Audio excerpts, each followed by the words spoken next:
82세 미야자키 하야오, 그리고 이제 미국의 배우 겸 감독으로 유명한 클린턴 이스트우드.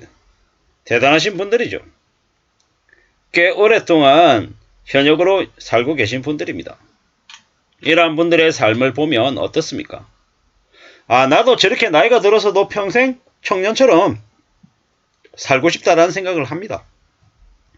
한국을 대표하는 노장 감독은 임권택 감독. 그는 87세라고 합니다. 하지만 그는 여전히 현재 현역으로 지내고 있습니다. 이런 모습이 되게 멋있습니다.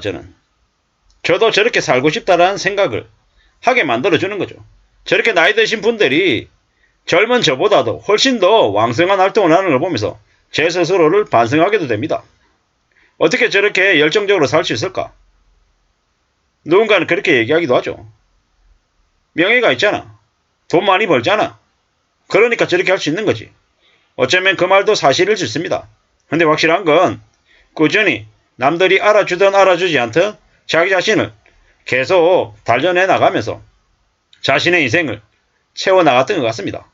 우리는 우리대로 각자 자기의 인생을 채워나갈 필요가 있을 것 같습니다. 저라고 하는 이는 저 생각대로, 저의 계획대로 제 숙제를 하나씩 둘씩 해 나가야죠. 강의 세계에서 강의 시장에서 강사로서의 역할도 하고 싶은 마음도 있고요.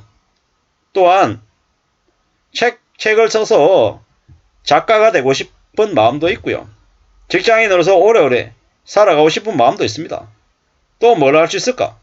이런저런 여러 가지들, 이제 글을 쓰는 걸 좋아하기 때문에 글을 쓰는 걸 통해서 뭔가를 좀 하고 싶은 마음도 있습니다. 하지만 뭐 책 작가든 글을 쓰는 거든 사실상 돈벌이하고는 좀 거리가 멀죠. 어쩌면 저의 취미나 저의 그냥 여가 생활일 수도 있는 겁니다. 하지만 뭐 그런 걸 통해서라도 뭔가를 좀 만들어 가보고 싶은 생각이 있습니다. 누가 알아주든 알아주지 않든 말이죠. 뭐 이런저런 생각들을 하는 거죠.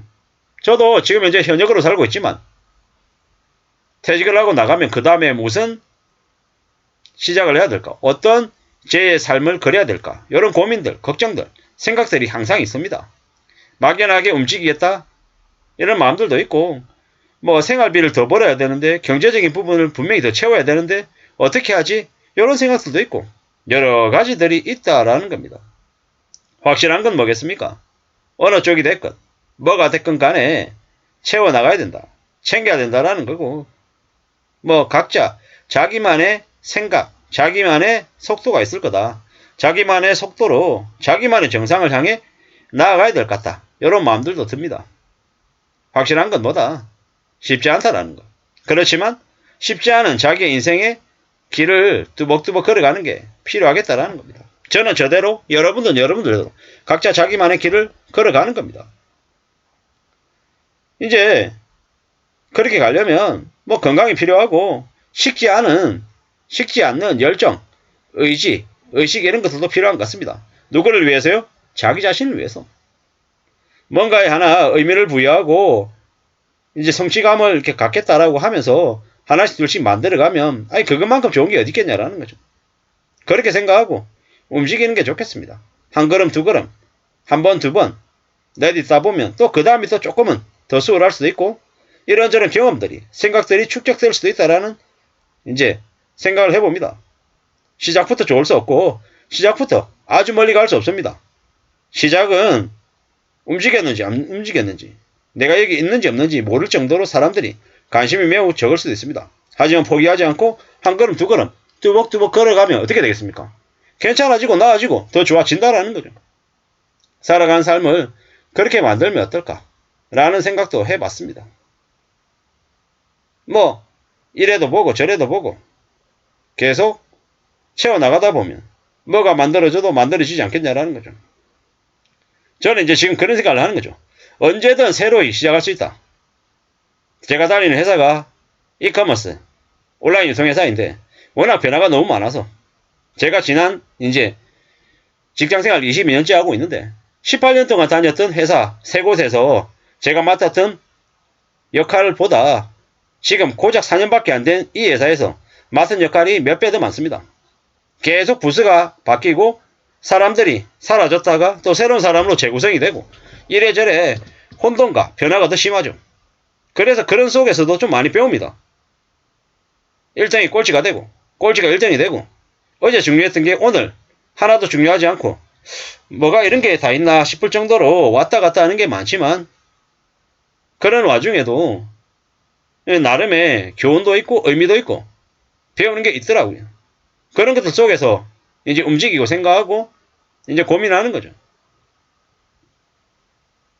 눈치도 보게 되고 주변을 둘러보게도 되고 아 이거 어떻게 움직여야 되는 거지? 어떻게 생각하는 게 좋은 건가? 요런저런 이제 생각들도 같이 하게 되더라는 겁니다. 확실한 건 뭐다? 눈치 볼 데 없고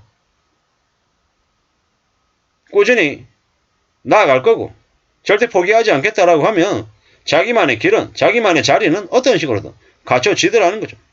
요새 부쩍 다산 정약용 선생님의 그 인생 일대기를 많이 들여다봅니다.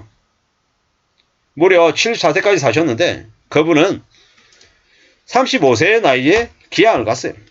그리고 19년이라는 기양 생활을 했습니다. 믿기 어려운 얘기죠. 그렇게 오랫동안 기양 생활을 했다고 36세의 나이에 기양을 갔다가 55세에 풀려났죠. 그랬는데 그 55세의 나이에 풀려났는데도 주변에서 너무 많은 정적들이 그를 멀리하고 멸시하고 엄청나게 헐뜯었습니다. 그는 고향으로 조용히 자리를 옮겨서 19년을 더 살다 74세에 돌아가십니다.